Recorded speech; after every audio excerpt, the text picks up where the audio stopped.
صدر ٹرمپ اور صدر شی جن پنگ سے ناکام تعلقات کے بعد مودی تنہائی کا شکار۔ بھارتی وزیر اعظم نریندر مودی دونوں سپر پاورز کے درمیان نبھا نہ سکے۔ امریکی اخبار نیو یارک ٹائمز کی رپورٹ۔ کہا نریندر مودی نے 2014 میں چینی صدر کے لیے سرخ قالین بچھایا۔ 2020 میں سرحدی جھڑپوں سے مودی اور شی جن پنگ میں دوریاں پیدا ہوئیں۔ ٹرمپ نے کھلے عام مودی کو ذلت کا نشانہ بنایا۔ بھارتی معیشت کو مردہ قرار دیتے ہوئے 50% ٹیرف عائد کیا۔ ٹرمپ نے پاکستان اور بھارت کو برابری کی بنیاد پر ڈیل کرنا شروع کیا۔ ٹرمپ کے اقدامات نے عالمی سطح پر بھارتی اثر و رسوخ کو محدود کر دیا۔ مودی امریکہ کو چھوڑ کر چین سے پینگیں بڑھا رہے ہیں۔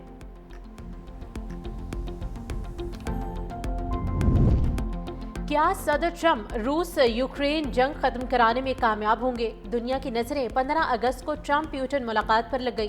صدر ٹرمپ اور پیوٹن نے 15 اگست کو الاسکا میں ملاقات کی تصدیق کر دی۔ امریکی اخبار کے مطابق روسی صدر نے ٹرمپ سے کہا کہ وہ مشرقی یوکرین کے بدلے جنگ ختم کریں گے۔ امریکی صدر نے کہا کہ وہ کچھ علاقے واپس کرنے اور کچھ تبدیل کرنے کی راہ دیکھ رہے ہیں۔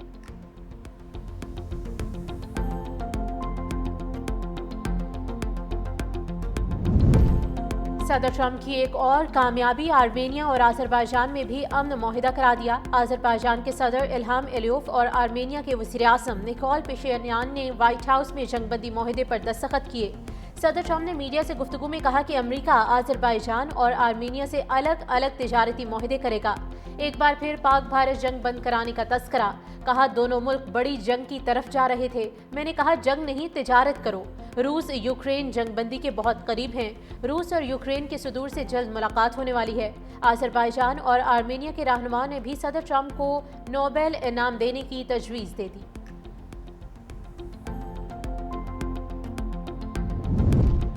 خدشہ ہے خیبر پختونخوا میں پی ٹی آئی خود ہی وزیر اعلیٰ پر عدم اعتماد کرے گی۔ جو خیبر پختونخوا میں امن لائے گا اس کے ساتھ کھڑے ہوں گے۔ گورنر کے پی فیصل کریم کنڈی کی مٹیاری میں میڈیا سے گفتگو۔ کہا کسی کی حکومت گرانے کے حق میں نہیں۔ 9 مئی کے ذمہ داروں کو سزائیں ضرور ملنی چاہیے۔ جو لوگ ماضی میں کہتے تھے کہ این آر او نہیں دیں گے، آج خود این آر او مانگ رہے ہیں۔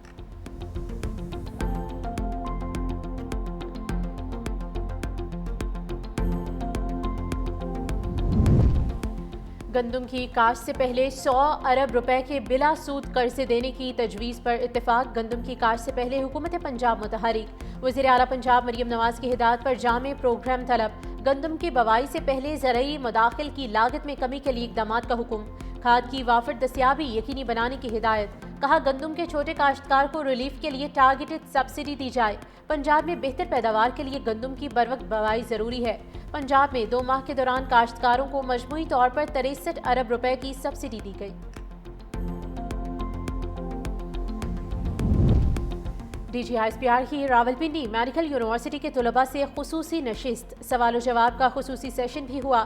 طلباء کی طرف سے سیشن کی بھرپور پذیرائی اور قومی جذبے کا اظہار۔ افواج پاکستان سے اظہار یکجہتی۔ طلباء نے کہا کہ وطن دشمن عناصر نوجوان نسل کو اپنی افواج سے دور نہیں کر سکتے۔ افواج ہم سے ہیں اور ہم افواج سے ہیں۔ پاکستان کے خلاف اٹھنے والی ہر میلی آنکھ کے خلاف ہم اپنی افواج کے ساتھ کھڑے ہیں۔ امریکی دباؤ اثر دکھانے لگا۔ بھارت روسی تیل کی خریداری کم کرنے پر تیار۔ صدر ٹرمپ نے کہا تھا جب تک روس سے تیل خریدنے کا معاملہ حل نہیں ہوتا بھارت کے ساتھ ٹیرف پر کوئی بات نہیں ہوگی۔ دوسری جانب نئی دلی نے امریکی ٹیرف کے جواب میں امریکی اسلحہ اور طیاروں کی خریداری کا منصوبہ روک دیا۔ وزیر دفاع راج ناتھ سنگھ کا دورہ امریکہ بھی منسوخ۔ 3 ارب 60 کروڑ ڈالر مالیت کے جاسوسی طیاروں سمیت بڑے دفاعی معاہدوں پر دستخط ہونا تھے۔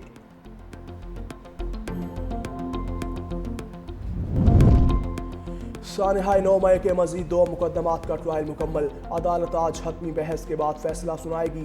انسداد دہشت گردی عدالت کے جج کی کوٹ لکھپت جیل میں سماعت۔ جناح ہاؤس کے قریب پولیس کی گاڑیاں جلانے کے مقدمے کا ٹرائل مکمل۔ یاسمین راشد اور شاہ محمود قریشی سمیت 19 ملزمان کا ٹرائل ہوا۔ تھانہ شادمان نظر آتش کیس کا جیل ٹرائل بھی مکمل۔ یاسمین راشد، عالیہ حمزہ اور صنم جاوید سمیت 26 ملزم شامل۔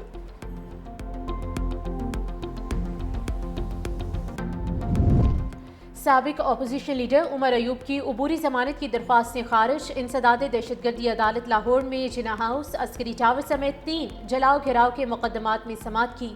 1 روزہ حاضری معافی کی درخواست بھی مسترد کر دی۔ عدالت نے عدم پیروی کی بنیاد پر عبوری ضمانت خارج کی۔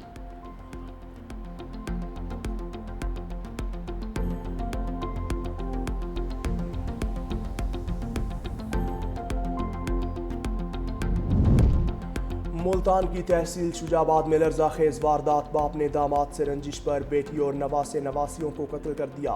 جاں بحق بچوں میں 2 ماہ کی مہناز، 2 سالہ احمد علی اور 3 سالہ محبت علی شامل۔ ارشاد بی بی شوہر سے ناراضگی کے بعد میکے آئی ہوئی تھی۔ پولیس نے لاشیں قبضے میں لے کر ملزم کو گرفتار کر لیا، مقدمہ بھی درج۔ وزیر اعظم شہباز شریف کا آذربائیجان اور آرمینیا کے درمیان تاریخی امن معاہدے کا خیر مقدم۔ سماجی رابطے کی ویب سائٹ ایکس پر پیغام میں کہا کہ امریکی صدر کی سرپرستی میں معاہدے کا خیر مقدم کرتے ہیں۔ معاہدہ امن، استحکام اور تعاون کے نئے دور کا آغاز ہے۔ دوسری جانب وزیر اعظم نے اسرائیل کا غزہ پر کنٹرول کا منصوبہ تباہ کن قرار دے دیا۔ کہا اسرائیلی کابینہ کا فیصلہ جنگ میں خطرناک اضافے کے مترادف ہے۔ غزہ میں انسانی بحران مزید بڑھے گا۔ عالمی برادری اسرائیل کی بلا جواز جارحیت کو فوری روکے۔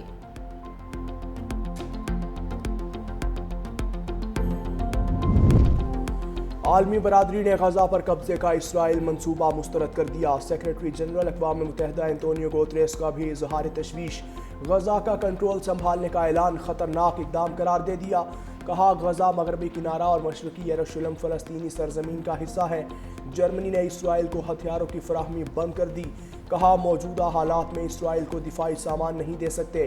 عرب لیگ کی بھی شدید مذمت۔ کہا اسرائیل لاکھوں شہریوں کو جبری طور پر بے دخل کرنا چاہتا ہے۔ غزہ کی صورتحال پر اقوام متحدہ کی سلامتی کونسل کا ہنگامی اجلاس آج طلب۔ امریکہ کے علاوہ تمام رکن ممالک نے اجلاس بلانے کی حمایت کی۔ لاہور کے علامہ اقبال انٹرنیشنل ایئرپورٹ پر منشیات کی بھاری کھیپ سمگل کرنے کی کوشش ناکام۔ نجی ایئر لائن پر بینکاک سے آنے والے غیر ملکی مسافر کے سامان سے 3 کروڑ 10 لاکھ مالیت کی 15 کلو سے زائد منشیات برآمد۔ مسافر نے میری جوانا منشیات اپنے سامان میں چھپا رکھی تھی۔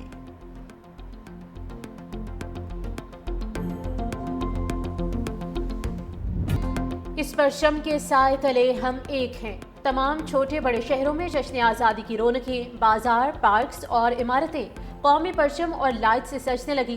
قومی یادگاروں پر چراغاں، کھماڑی جیٹی سے بوٹ ریلی، کشتیوں کو سبز ہلالی پرچموں سے خوبصورتی سے سجایا گیا۔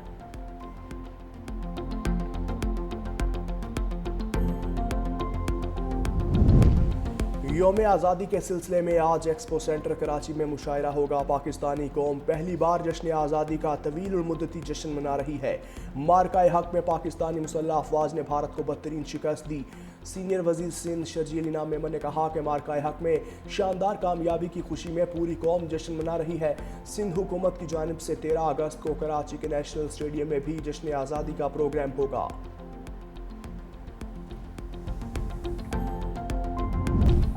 رفتار کم، حادثات کم، فن لینڈ کے دارالحکومت ہیلسنکی کا منفرد اعزاز۔ پورے سال حادثات میں ایک شخص بھی ہلاک نہیں ہوا۔ حکام کے مطابق اس کامیابی کے پیچھے کم سے کم رفتار کے قانون کا نفاذ ہے۔ 2021 سے رہائشی علاقوں اور شہر کے مرکز میں رفتار کی حد 30 کلومیٹر فی گھنٹہ مقرر ہے۔